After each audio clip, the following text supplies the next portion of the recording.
Today I wanted to speak to you briefly about this wine, the 2018 Corymbia Cabernet Sauvignon from Margaret River. Now, I probably shouldn't spend the day arsing around on Instagram while the family sits around waiting to eat Easter lunch, but I did want to give this wine its day in the sun before it gets washed down with slow roast lamb, because this is a rare beast and it's also something of a perler. Now, you might be thinking 2018 Cabernet Sauvignon, but it's just a baby. Do you know what? You're probably right. It is too young. It would benefit from more time in the cellar, and the best years of drinking are probably ahead of it. But at the same time, carpe vinum. That's the spirit of the time, isn't it? And also, during the course of 2019, this was one of those wines I tried and just thought, wow, how do they do that? The they in question here, people behind Corymbia, are Rob and Genevieve Mann.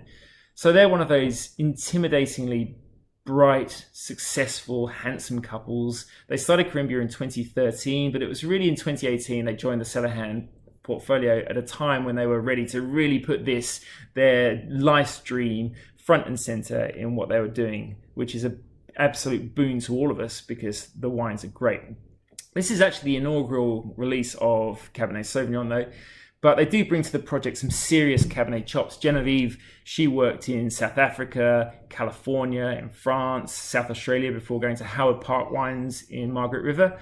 Rob, meanwhile, he was the wunderkind who was at Hardy's, anointed to be the successor to the great Stephen Pannell over there before being snapped up by LVMH, the luxury brands giant, to head up Cape Mentel, another great Cabernet producer over in Margaret River. And from there, he moved over to Newton Vineyard under LVMH, where he really did learn a thing or two about expensively farming the very best Cabernet Sauvignon possible, basically taking that LVMH haute couture aesthetic to Cabernet vines. And that's something that Rob and Jen brought to this project as well. They went about taking this lovely vineyard, which is in the Calgardup subregion of Margaret River, about 10 minutes south of the township of Margaret River, about 2 kilometers in from Redgate Beach, taking that vineyard and turning it into really something magical, which they have done. They've spared no expense in the process. There's a couple of things that are really notable about this wine, I guess. One, there's no new oak in the maturation of the wine. Not that new oak is a bad thing necessarily with Cabernet at all, but what it means here is that the immaculate, pristinely grown Cabernet Sauvignon fruit really is front and center here.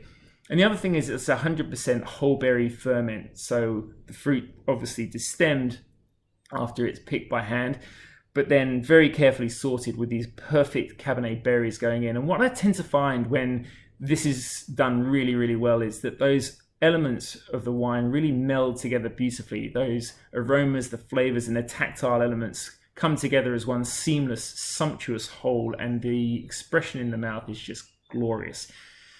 The other thing, aside from that transparent fruit that you have here, is absolutely wonderful tannins. They're really bright, really fresh, and they give it this sense that it purrs and shimmers on the palate with these red currant, red flowers, black currant, nori, sea spray kind of characters with a bit of black olive tapenade thrown in. Absolutely beautiful, transparent expression of Margaret River, and I love it. And that's why it's going to be great with our lunch. That and the fact that I'm a POM, so obviously claret and roast go together. They're our bread and butter, really, aren't they?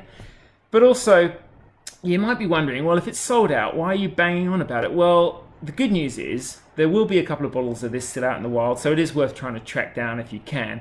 It was also made in 2019, and the previews of that wine show that it's another absolute stunner, and that's slated for release around June, July this year, and it was also made in 2020, so the future is bright too.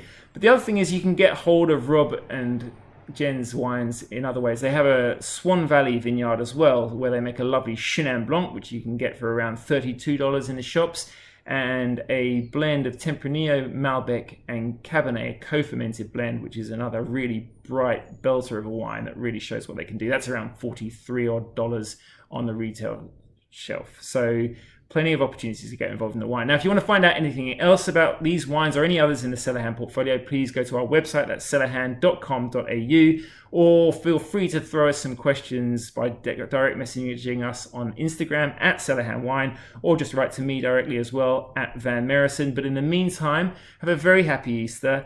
Please stay safe, stay well. Drink responsibly, drink discerningly, and thanks very much for watching. Cheers.